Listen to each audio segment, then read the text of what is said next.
If you're currently feeling like you've jumped on a treadmill and the speed just keeps incrementally going up and there's no emergency strap for you to pull and you're dying to jump off, then it's important that we take those cues and that we start to create an action plan around moving away from that. Hey, my name is Jenna Kutcher, and I am obsessed with all things business, marketing, numbers, and helping you to navigate both the messy and the magical seasons of this thing called life. I'm a small town mama who took a $300 camera, grew a successful photo biz, and now I work from home and run a 7-figure online business. I teach you the tried and true secrets to building a career you adore. Shy away from the real talk? No way. Money, hardship, growth, loss, and marketing are all topics we discuss here. Think of this as your one-stop shop for happy hour with a gal pal mixed with business school. Pull up a seat, make sure you're cozy, and get ready to be challenged and encouraged while you learn. This is the Goal Digger Podcast. I was recently gathered with my family to celebrate my grandparents' 69th wedding anniversary, which, by the way, was so precious. And I was with my cousins who I haven't seen in forever. And I was talking to one of them who founded his own company and just asking him how the business was going. And he answered with, really well. It's going really well. It's almost going too well. Like, I'm so busy. I'm feeling so burnt out. There's no end in sight. And just hearing those words like made my heart sink. Like, I could commiserate with that.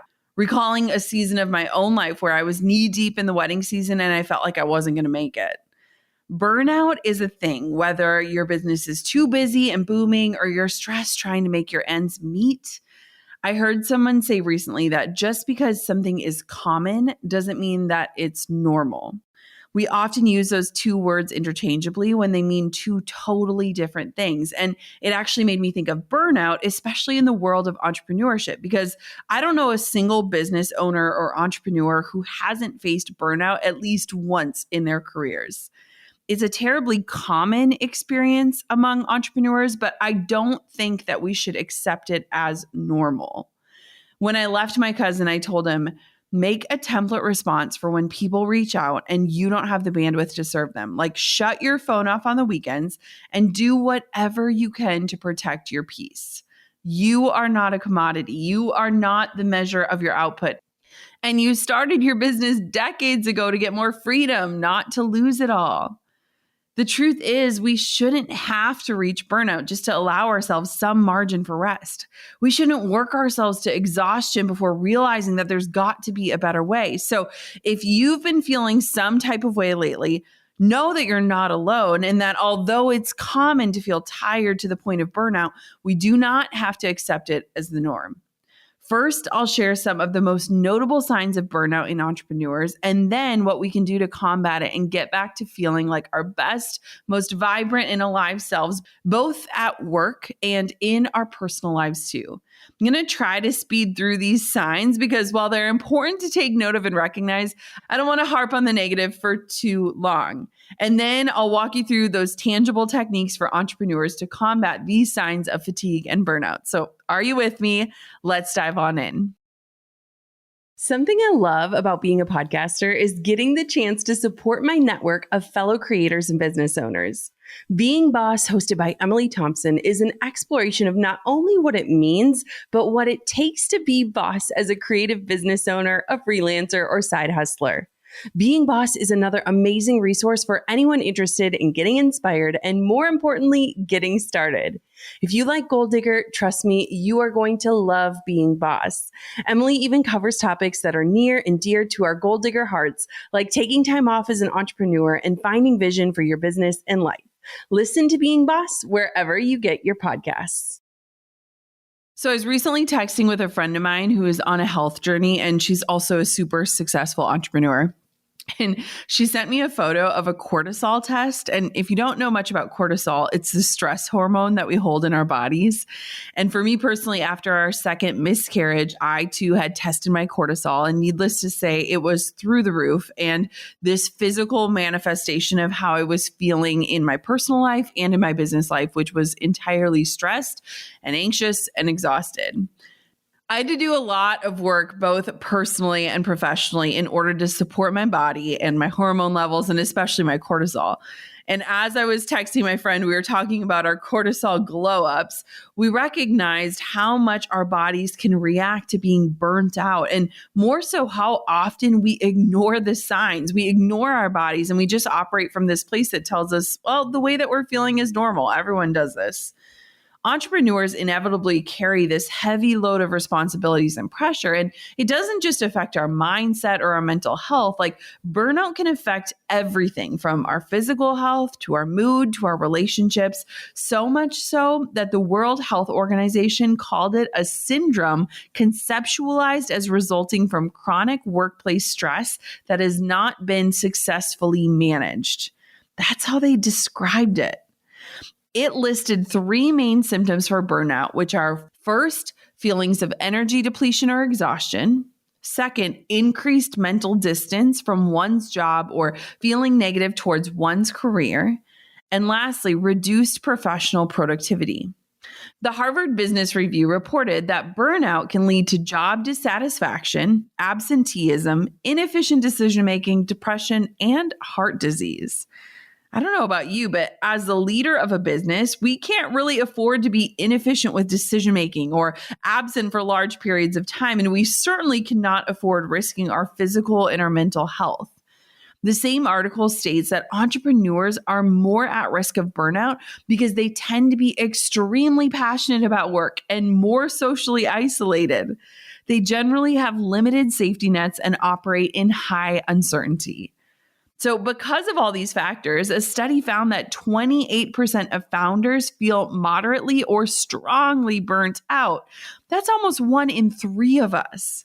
So if you're raising your hand and you're like, Jenna, I'm there, that's me, I'm burnt out, well, keep listening. And if you're like, I'm not there yet, but I would love to avoid that destination, thank you very much, then listen to these 6 signs that will help you either qualify yourself as officially burnt out or notice the signs that you're on your way towards it. So sign number 1 is this: your passion or creativity is zapped. So one of the things that I love about entrepreneurship is that oftentimes it means that we get to pursue our passions and we're lucky enough to get paid to do them. I mean, we've all heard that saying, like, if you do what you love, you'll never work a day in your life, right? If it feels like your passion pieced out and completely left your body and brain, that is not good. There's actually a close tie between a healthy amount of passion and your productivity. I remember at the beginning of my photography career, I would bring my camera literally everywhere. I'd bring it to barbecues and baseball games. Like, I was so wildly passionate. And when I hit burnout, I did not want to touch my camera unless I had to. The thing that I was once passionate about signified work and responsibility. And frankly, I started to loathe it. Now, thankfully, passion can come back when you start to work on curing your burnout. So trust me when I say it can ebb and flow, but it is important as humans for us to learn to protect our passions. The Harvard Business Review conducted a study that shows that entrepreneurs who reported high levels of what they call harmonious passion experienced solid levels of concentration, attention, and absorption during their work. So if you start feeling fatigued about working or like your focus and your creativity isn't there, that's probably an indication that you might be heading towards burnout. When you sit down to work and you're trying to get your wheels spinning, but you feel nothing, or worse, you feel anxious or sad or stressed or annoyed by your work, know that you don't have to power through just to get it done. These are some telltale signs that you're either nearing or that you've reached burnout, but you shouldn't have to just do what you can to survive and stay afloat. You deserve to feel like a passionate leader the majority of the time. So first, just pay attention to where your passion is at and figure out ways to prioritize boundaries that will support that passion and help give you rest. So sign number 2 is you're working crazy hard, but you can't really put a finger on what you are actually achieving. I felt this way the most postpartum when I came back from my leave after having Coco. Not only was I still in that kind of new motherhood fog, but I didn't have systems or the right help in my business to make sure that the precious time I spent working was actually moving the needle. And that was when I finally hired Marissa, my integrator, and it was a massive turning point for me in my business. When you find yourself working like crazy, but you're not actually able to take an inventory or report what you've got done or the results that your work drove, I call this multitasking brain.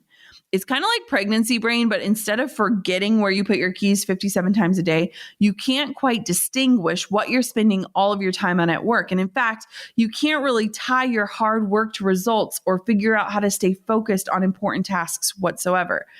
It's not like you're not working. It's almost the opposite. It's that most of your efforts are getting thrown off by less important tasks like cleaning out your inbox or reorganizing your content calendar.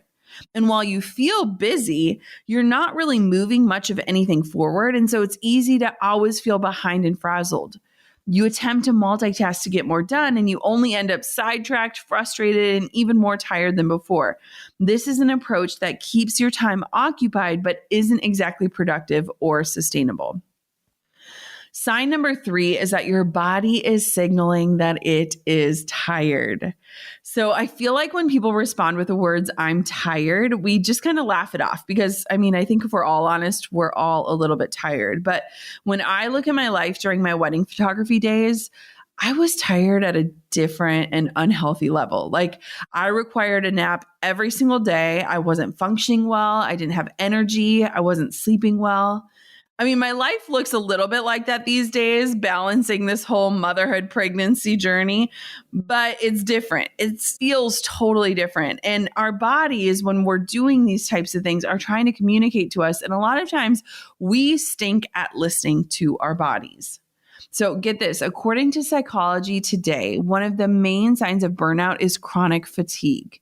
You feel physically and emotionally exhausted no matter how much sleep you get or how many breaks you take or how much caffeine you consume. Like you just can't seem to feel like your regular self or get a boost of energy no matter what you do. When you're working, you might experience easy distraction or feel like you can't get into the groove of work, even with tasks that you usually enjoy or that you love to do. Or maybe you constantly feel the physical signs of stress because it seems like there's this never-ending list of responsibilities and the weight of it all can feel so overwhelming. This kind of continual stress actually can lead to those heightened cortisol levels and adrenal fatigue, which only furthers the cycle of making you feel more tired and more spread thin. Sign number 4, you simply want to throw in the towel. Now, in the past, I could tell that I was burnt out when the grass everywhere starts to look a whole lot greener than mine.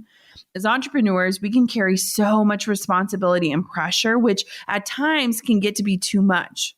Burnout tempts you to throw in the towel and pursue something else, really anything else that appears to be less stressful. And maybe you find yourself browsing job sites to see if you can find something that would provide you more security and consistency rather than being the one running the show all the time. Or you might just start dreaming up other seemingly low pressure opportunities like becoming a painter or selling homemade jewelry or pottery.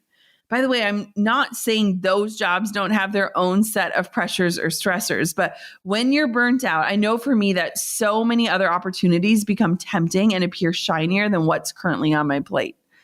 And let me preface this point by saying that entrepreneurship is not for everyone. And I totally understand the appeal of security and being able to punch out. So don't ignore these urges if they truly are leading you away from entrepreneurship and you feel like that is the right move for you personally.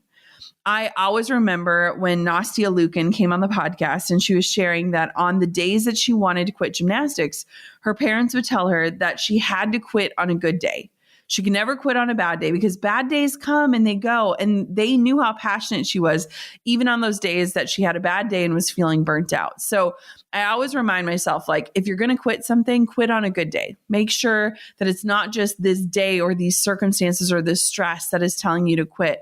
Quit on a good day if you're really going to quit. Sign number 5 is that you feel like your business is taking over your life rather than your business is enhancing it. There are always going to be busy seasons or seasons that require a bit more hustle or a lot more energy, but that isn't sustainable long term every month of every year. And that should not become your norm. No one can go 100 miles per hour without eventually hitting a wall. Like most business owners went into business to enhance their lives, not to feel like their work has become their full life. I had this moment after my second miscarriage when I knew that I had to show up to a wedding or I wouldn't get paid, even when I felt crippling grief and my body was in the process of losing my baby. It hit me then that I had built this thing, something that required me. And the moment that I stopped working, everything stopped. Like that day, I vowed to build something that supported my life and the visions I held for it that would allow me to rest, that didn't mean I had to show up when I literally or physically couldn't.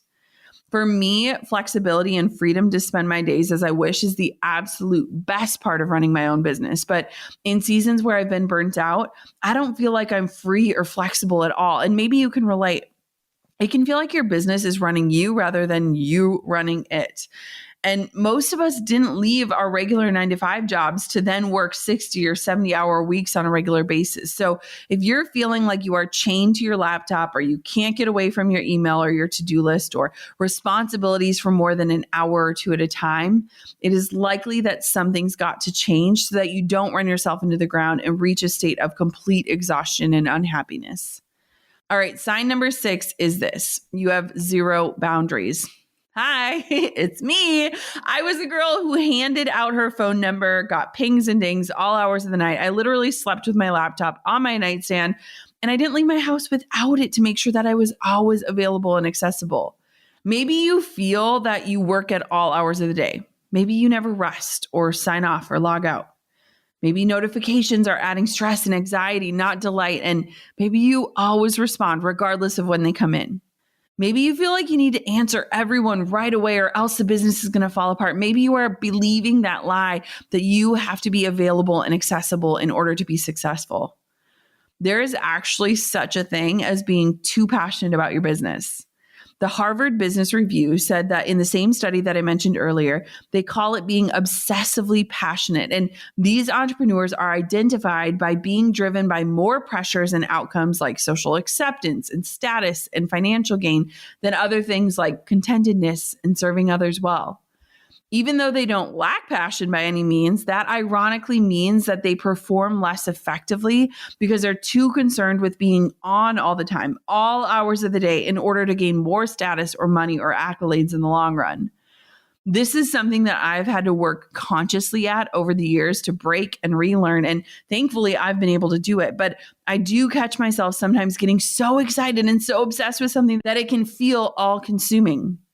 Now, not every entrepreneur who lacks boundaries is obsessed with financial gain and status, but it could be that you're too attached to others' opinions or the fear of failure, which makes you unable to unplug or let go of control, adding that long-term exhaustion and burnout.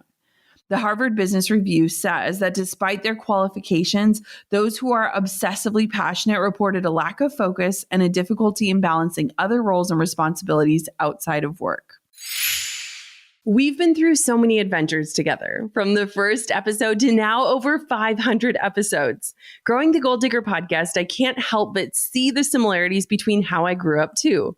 The first day of school feelings, the awkward braces years, and the excitement for what's next. And I know I'm not alone here.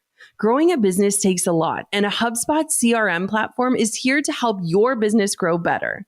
HubSpot's reporting dashboard is like your crystal ball, giving you this bird's eye view on your marketing, sales, and customer service performance so that you can get ahead of any issues before they happen. Automated marketing tools allow you to create robust campaigns across all of your marketing channels, and you can even send, test, and optimize emails for different devices and inboxes. And shared inboxes make incoming chats and emails easy to manage and scale for the whole team. Learn more about how a HubSpot CRM platform can help your business grow better at HubSpot.com. Everything can shift in 5 days. Are you down to shift with me? Email lists are the key to growing your business online. And if you've listened to even one episode of this podcast, you probably already know this. Getting started though, well, it's awkward and a little scary. And I was there not too long ago. But now I get to pop into 250,000 inboxes every single week because I decided to simply start at zero. Are you starting at zero or maybe restarting an email list that's been collecting virtual dust? Well, I've got a challenge for you. My absolutely free 0 to 250 email list challenge. It's just 5 days with me. All the strategies that you need to get you from 0 to 250 subscribers on your email list. There's tutorials. It's a mini course and you can join today at listbuildchallenge.com. You could reach 250 inboxes and more. You've just got to start. Start your 5 days of the 0 to 250 challenge at listbuildchallenge.com. So, if you are experiencing any of these symptoms, I just listed out 6, then what the heck do we do about it? First, burnout is common, but it shouldn't be a destination you aim to hit or become a normal occurrence for you. I look at entrepreneurship and I look at life as like seasons, and there have absolutely been busy seasons and there have also been seasons of rest. But if you're currently feeling like you've jumped on a treadmill and the speed just keeps incrementally going up and there's no emergency strap for you to pull and you're dying to jump off, then it's important that we take those cues, that knowing, and that we start to create an action plan around moving away from that. If you've identified that you're on your way to Burnout City, the first step is to evaluate your options. Can you take time off? Could you delegate? Can you scale back or eliminate some of your offerings? Have some difficult but necessary conversations with clients who you're not able to serve right now. Let's talk about those last two: scaling back, eliminating offers or services, and letting go of clients. If you are headed towards burnout or you're already feeling it, here's the reality. Something has got to give. That is the hard truth. If you're a side hustler, what might that look like? Put a date on your calendar for an entire day, weekend, or week off from your side hustle. Then arrange your work and schedule to complete all projects or fulfill orders up until that date. Say no or not right now to any new inquiries or requests that come in before that date. Keep a running list or database of all of those new inquiries, even those potential clients or customers that you have to wait list or that you can't serve right now, and let them know that you can't wait to connect with them after X date. Once you've reached that magical date on your calendar, which will be motivating in and of itself to see it written in bright, bold letters as the days tick by, be firm in the boundary you set for yourself. This business you've created is not going to disappear overnight. Your success is not fleeting. Momentum is momentum, but it is okay to hit the brakes and trust that you know where the gas pedal is. When you start to create boundaries, when you start to build in time for rest, you are going to see a change. And so after these boundaries are in place, after you have freed up even just a day of your time, the next step is to rest. And I mean truly rest. You might have to relearn how to rest, truth be told. Like when I hit a wall and when I feel uninspired and burnt out, it is first and foremost a sign to me that I need more rest, that I am robbing myself of rest. And I know it sounds counterintuitive and like maybe you should push past this dry spell and just crank out whatever work in progress that you can. That's actually just a recipe for further exhaustion and resentment towards your work, and you're only going to dig your hole deeper. Studies show that rest can increase your productivity and efficiency. So if you need to lean on that fact to grant yourself the time and space, well, do it. But if you can, take some intentional time away from work, or at the very least create boundaries and get some accountability around holding strong to them. Maybe you can take a week.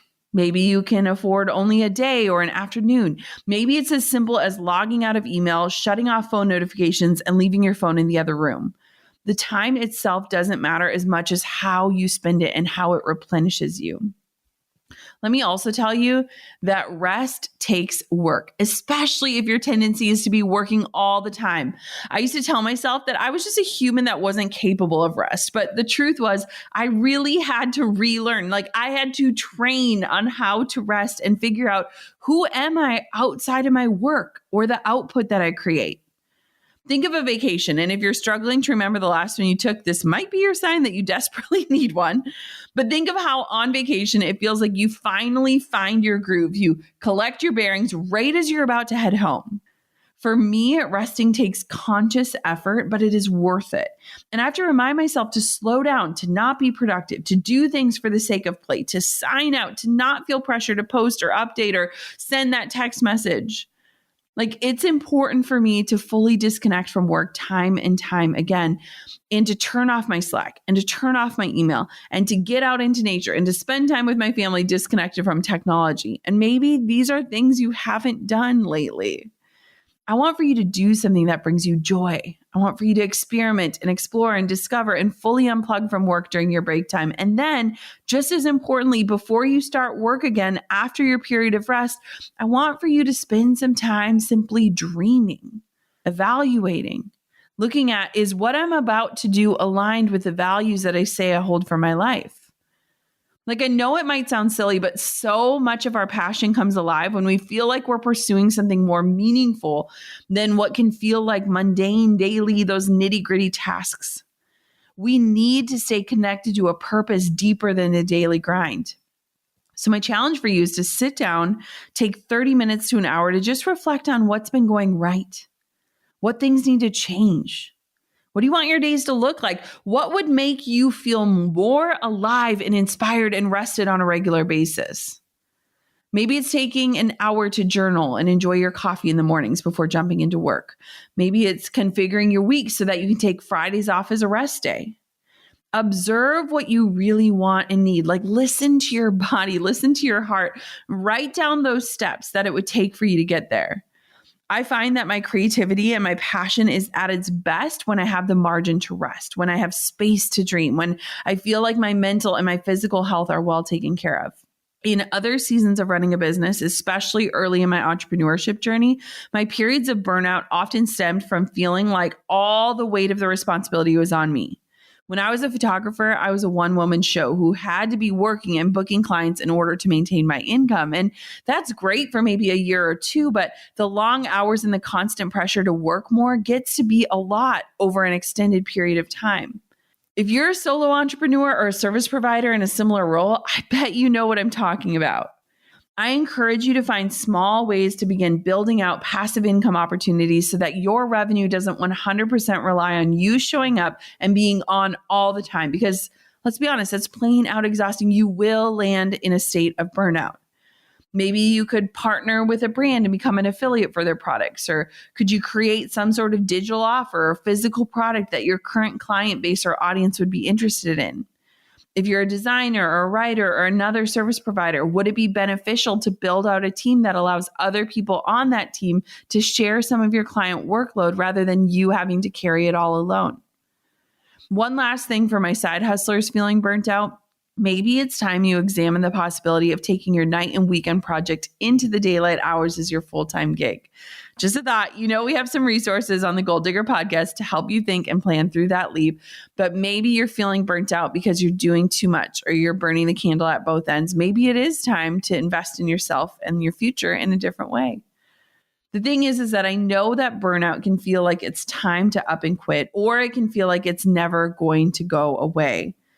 If you're in the thick of it right now or feel like you're steamrolling down a path headed straight for burnout, know that you're not alone and that you do have options. It is so important to recognize that taking on less, that allowing yourself to rest and unplug and setting up systems that enables you to step away from work is not lazy or unproductive. It is the healthiest, most efficient thing you can do for yourself and the longevity of your business. And it's the biggest way to avoid burnout in the future because you deserve to love what you do and you also deserve to have a break from it too. I know for me, burnout led to my breakthrough. And I wish so deeply that I didn't have to go through that season of burnout to really experience the breakthrough. But if you're in a state of burnout, maybe your breakthrough is right around the corner. But that means that you have to be an active participant in acknowledging it and figuring out what you truly want and need and doing the work towards getting there. Burnout is common, but it doesn't have to be normal. And all I want for you is to figure out how to use your passion and your gifts for this world to make a greater impact and to get paid doing it. And I promise you, each and every episode of this show is dedicated to help guiding you through just that. Thank you so much, Goal Diggers, for listening to another episode of this podcast. Until next time, keep on digging your biggest goals, but protect your peace as well. I'm over here giving you a virtual high five because you just finished another episode of the Goal Digger podcast. Did that go by way too fast for anyone else? If you want more, head over to goaldiggerpodcast.com for show notes and all the discount codes from today's sponsors. And if you're looking for a new crew of movers and shakers like you to bounce ideas and ask questions, be sure to join my exclusive community for Goal Diggers on Facebook. The link's waiting for you at goaldiggerpodcast.com.